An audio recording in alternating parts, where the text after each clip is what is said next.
hvordan ser Gud okkum? Hvordan ser han til? Hvordan ser han med?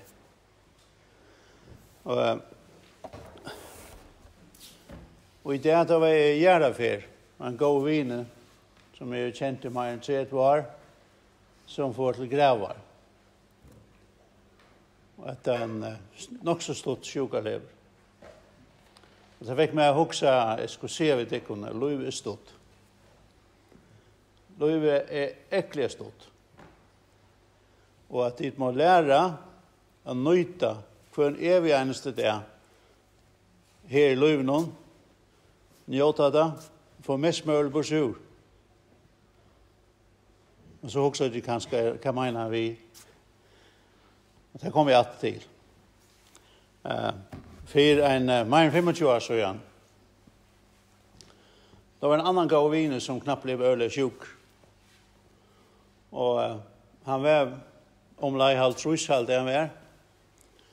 Og han finnes kall for ut i mission.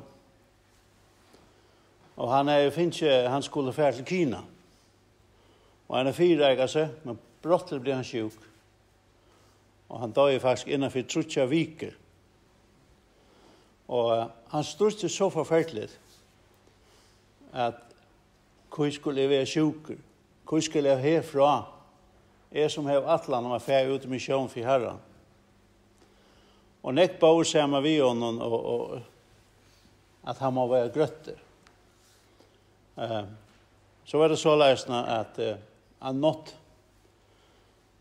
Jeg skulle til fære til Danmark annan dagen etter. Han nått så vakna jeg, og jeg hørte nesten en sier ved meg, fær til han og si at han skal heim til moin. Og jeg tenkte at det er en bådskap som ikke kan bære. Hvordan skal jeg kunne si det ved et menneske? Og jeg sier det ved konen til meg. Og så sier jeg, ja, herre, du må, altså en tredje at ikke må være inne i sjukerstoven til honom. Da jeg kom i landsjukehus. Og det var alltid folk. Så jeg var lykke som at det var godt husgått. Ja. Så slapp jeg undan. Men da hendte da jeg kom i her, knappt begynte folk å få utstående. Og jeg måtte fære til han og si at tog inn i færen. Du skal hjem til Herren. Og vi tatt en god bønastund. Jeg får til dagen, Danmark dagen etter. Da kom hjem leder dagen, da var jeg færen. Ved først det ting som Herren ber og kan gjøre som kan være øyelig torsføre. Men vi kunne se til han tredje. Og han hjelper å kunne være noen. Og han hjelper eisen til å være noen. Hvis du sier vi har en ikke virkelighet, men du må stedfeste det for meg. Men hvordan ser Gud nå okkom? Hvordan vil huske om Gud avvirke nekk om akkurat lov? Hvordan ser vi honom? Så tror vi han som en streng herre. Så tror vi han som en elskende ferie. Hvordan huske om det bare en liten løtt? Hvordan ser du Gud? Er han bare så fluffy nægge? Som du er avhånd grublet? Eller ser du han som en elskende ferie? Eller ser du han som en streng herre?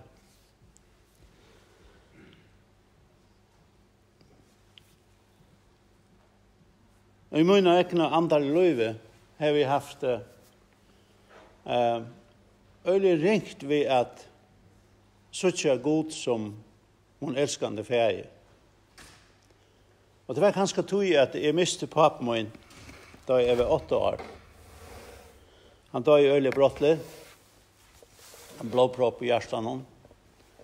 Øyelig dramatisk. Og det har gjort så at da jeg så møtte Jesus 17, da jeg var 22 år, så har jeg øyelig ringt ved at suttje han som ferie min. Da jeg har ikke nægget selv gå ferie min. Men så hendte det mest fantastiske i min liv. Jeg vil nesten si at det var nesten toppen.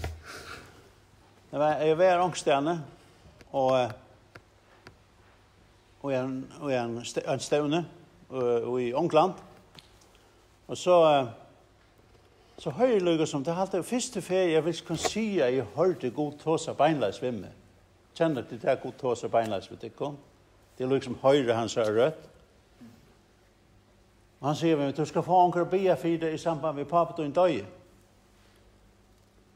Og jeg sier ved disse mennene som er sammen, vi bifer med. Så jeg vet ikke hva jeg sier, men bifer med i samband med papet og en døye. Jeg forklarer helt stått. Det blir for meg. Og jeg var ført atter til den dagen papet og en den natten, da kvølte papet og en døye. Og medan det blir for meg, så hører jeg sånn her rødt, sier vi med, papet og en av deg, jeg papet og en i himmelen. Trutja fer. Og ta hendte næga med meg. Det var liksom en ting for jeg med, og jeg ble meira det menneske som god til alle skulle være. Og så kan jeg gjøre for det. Han kan vise til at han er virkelig en elskelig ferie. Og hvordan ser han det? Hvordan ser han med?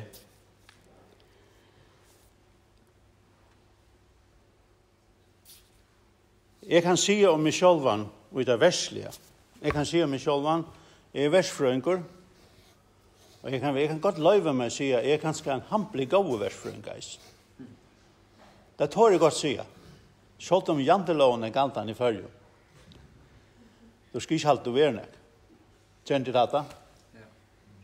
Ja. Nikka dit. Du skal ikke halte være nek. Jeg tår godt si at jeg er en hampelig gode versfrøyng.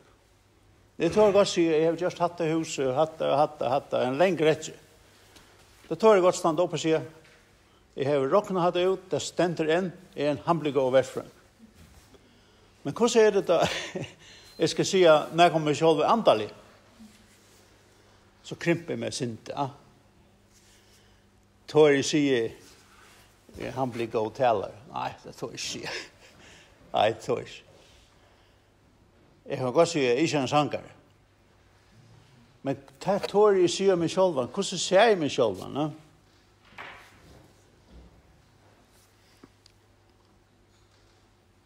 En av natt, det hentet om natten. Da ble jeg vakt opp, og det var som en sier ved meg, hei, hva gjørs nå? Så var det som en sier ved meg, hva helt det to? At folk, mennesker får minnes til fire. Og hvordan reagerer jeg? Jeg tenkte, skal jeg hjem nå? Og så hører vi, og jeg sier bare, nei, det vet jeg ikke. Og så sier jeg, så hører jeg så rett sier, folk får minnes til det, at du bier. Og så, så bøyer jeg beina ved en kjolv. Nei, jeg blir ikke. Så kom jeg sånn modell opp for meg om bønekjemper som jeg kjenner, ja? Som jeg kjente, og som var helt her oppe og i bøner, som jeg virkelig så opp til. Men så med sjølven som en som ber, det klarer jeg ikke. Men jeg lukker hva dette året stod fast i meg. Og så har jeg søgjen, nekk folk liksom, takk for du blir for okkum, takk for du, så ok, så er godt virkelig med, som en som blir. Jeg var utrolig glad, men jeg lukker var øyelig emjuk. Så jeg følte at det var faktisk veldig, at god ser meg som en som blir, og jeg ble nok så glad for det. Og jeg kan si i det, jeg har blitt for en menneske. Jeg blir for en inn, jeg blir en her innenfor ting. Jeg blir for onker her, onker tårer. Ja, jeg blir for en her inne. Og det er alltid så fantastisk å slippe å gjøre det her, ja? Som Gud ser at jeg er god til. Men hvordan ser nå tingene ut? Til dømes Moses. Hvis vi leser i Hebrevet 11, det er som minningabok, troahetjen, ja? Hebrevet 11, 23-22, her stender vi trygg. Ved Moses tar jeg han var føtter, og trutjamana fjallte av foreldrensøynen, tog de så at battene var vekkort, og det rattest ikke på kongsens. Vi trykk nok da Moses, da han var tilkommen av kallast dottersån i Farao. Han valgte fyr at loja ill vi følger Guds enn at hava stått njøting av synd. Han råkna i vann av Kristusa en ved større rydsedømme enn skatte Egyptalands, tog han hukte fram mot lønnene. Vi trygg får han ur Egyptalandet, og rattest ikke vrei kongsens, tog han helt av, som han ser hin og skjønnelige. Ja, øyelig flott da. Er det? Moses var en ordentlig ris. Men hva hendte vel? Ja? Altså, hva hendte virkelig? Hvis vi leser Ørnmosebok, nå har vi den vel i søvn. Dette var det som Gud skriver i minningabok. Om hesses tøyene for Moses, som nå er vaksen ut til brøresøyene, og hukte at hvordan de træla og sleipar. Og da fikk han å suttje en egyptere slå en hebreere, en av brøresøyene. Da hukte han rundt om seg i alle atte, og da han sa at ønsken var her av vennen, så drep han egypterne og grov han i sanden. Hallo? Det står det ikke snakk om minnesbøk. Men da han dagen etter, alt og forut, fikk han å suttje 2 hebreere bergast. Så sier han vi han, og i årette heie, skal du slå lands med av tøyen? Han svære, hver har sett det til høvding og domar i okkum, du alle kanskje at drepa med, som du drepst egyptaren. Da var Moses rett og hugsa, så sannelig at det kommer det ut. Eisen faro fikk jeg vite og røynte å få Moses trippnan. Men Moses flytter undan faro og slapp seg til Medialand, og her sier han vi en brunn. Hvis vi ser meg bedre så på tingene, det er ikke akkurat samme. Det er God skriver minnesbok om Moses. Så skriver han den Moses som ble formet til av røynton som God lette han ut i. Han skriver ikke om dette her, som Moses virkelig har gjort det. Han drep en egypter, grov han nyer. Altså, hvis nu to og jeg skulle skrive minnesbok om dette, så hadde vi sagt, ja, minnes det. Moses, han drep han den her, ja. Det er ikke det som mennesker gjør dette. Vi tar helt alt det negative fram. Det gjør vi ikke alltid det. Men hva gjør god? Han sier akkurat det motsatt. Så du helt er god, helt er eier vi til, og helt er eier vi alt hun synder og skriver det ned, og nå er det som får han døme det. Så det er ikke helt rett. Det er ikke helt rett. Vi talte alltid, ja, nå gjør han det synden til rævlig. Jeg må vente vi, og så videre. Vi leser ikke om at Moses venter vi. Vi leser om at Moses ble drien tattar av god og tjøkken røynton og gav seg i vil god og trutt og sier han tog til ånds.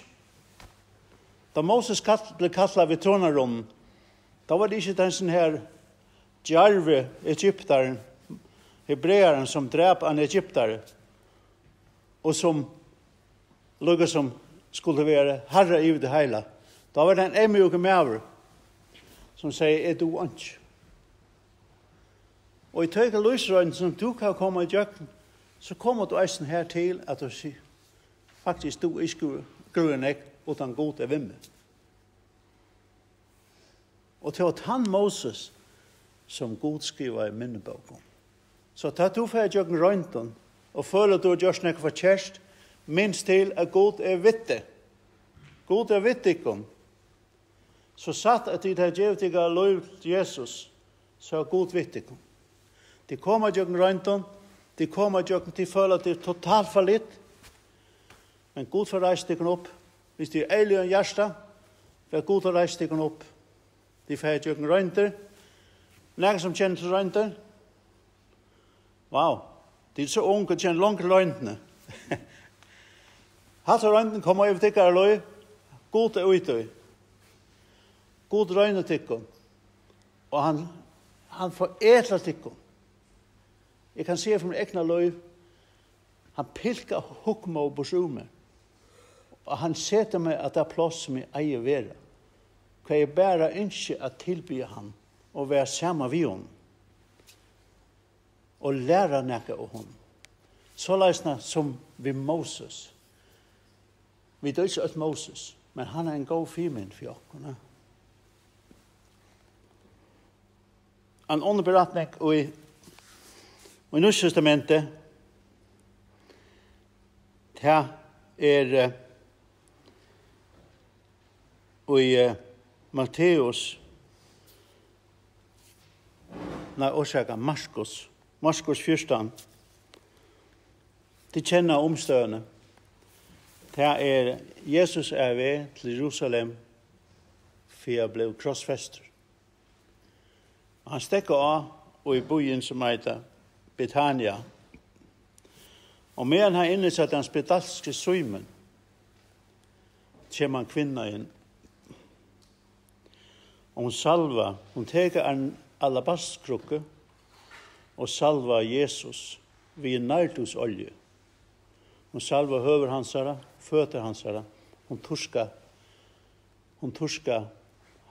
vi har så innan torska hon fötterna till hon. Äckligt dramatisk.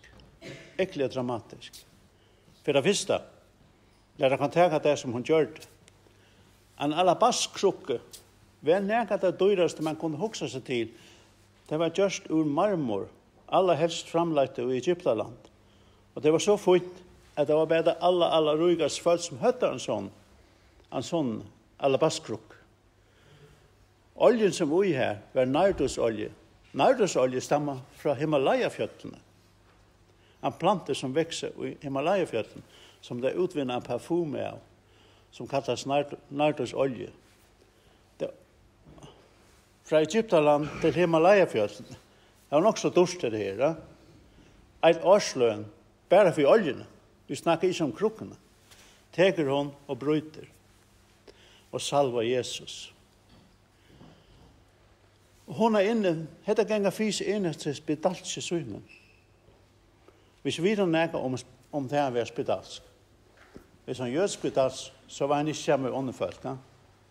Det vil si at den spedalske søymen en av timen som Jesus har grøtt. Han en av timen som Jesus har grøtt. Han sitter her som livande vittnesbord at Jesus Messias. Og likevel, ånden sitter eisen her. Lazarus sitter her. Martha sitter her. Og han som gjør det Maria. Siste Lazarus. Det hon som teker krukkene. Det hon som bryter krukkene. Det hon som støyter natt og salva han. Og likevel så har det henne. Og han sier hvordan jeg ondt du har opplevd ved Jesus. Så kan du få et hardt Du kan få et hardt Du kan se at folk som grøtt, og likevel så blir det hjertet hardt at det. Du glemmer hver du i Kristus. Du glemmer hver han just for det. Det er som noe som kommer, skøl som kommer for ene okkum. Det mest største ondt vi det ser, og likevel så her vi okkar hjerte. Vi har en fantastisk vittnesbord. Takk for det. Og god må varvete det. Du hjerte må ikke bli hardt. Du må ha det bleita. Du ser hans er nøye, hans er gøsk. Du er ikke en av teimene som kommer å fordøme en som en sanne tilbyr. Kjent ditt hatta, da låsang er, ångest gjør oss helt ive. Vi skajter sin til vi kommer til. Hassen forlengt ut. Hva gjør det hun? Ja, det var det største tilbyr man kan hoksa seg til. Hun gav alt som hun hei. Hun tilbyr Jesus. Og hun hei en profetisk sjån. Hun salva han til Jarafir. Og han sier ved henne, tid, til alle tøya, til heimsens ende, skal det være mynt av hva hun gjør for meg. En sann tilbyr. Akkurat som den kvinna som Jesus møtte ut ved Sikarsbron. Og han sier ved henne, Herren søte, tøyene kommer, Herren søte, at vi som tilbyr i andre sannleik. Jeg var sanne mot seg sjølvan, jeg var ærlig mot seg sjølvan, og tåra å være en tilbyere. Det er det som Herren leiter etter, og i det tid. Og det er den personen som Godfærsen skriver minnesbok om. Det er den personen som to, som Herren får skrive om, den sanne tilbyeren, som gjør seg fullt.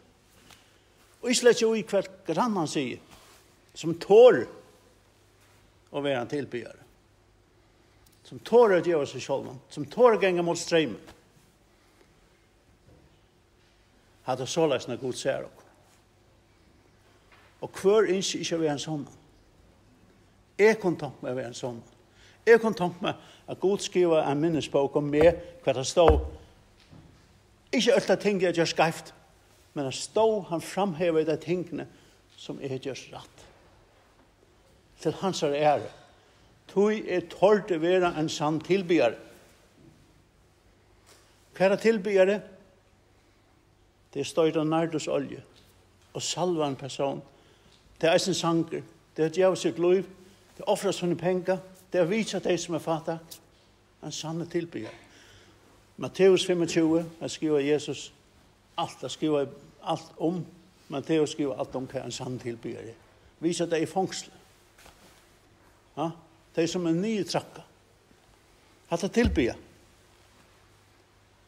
Vi må få tankene bortsett fra at tilby at det er bare Sunneborg da vi stand og synes. Det er så nekk meg. Og det er så løsende Gud ser dere. Det er så løsende han ser til. Så Gud var siknet det. Og min stil, han elsker det. Og han ønsker at du skal komme inn i hans nærvær og være en sanne tilbyere. Min bønn i kveld er at du ikke hjerte og ble blett. At det må være blett. At det må ta mot det som hele andre med gjøre det i kveld. Her han kunne brukt nøkker så få i årene er sagt til at gjøre det hjerte blett. Så er vi kommet av sted av vennen. Så er vi så jublige, hvis det kan lese gjøre. Så god var sikkerhet til å nødt. Og takk for høvet, det sier jeg. Amen.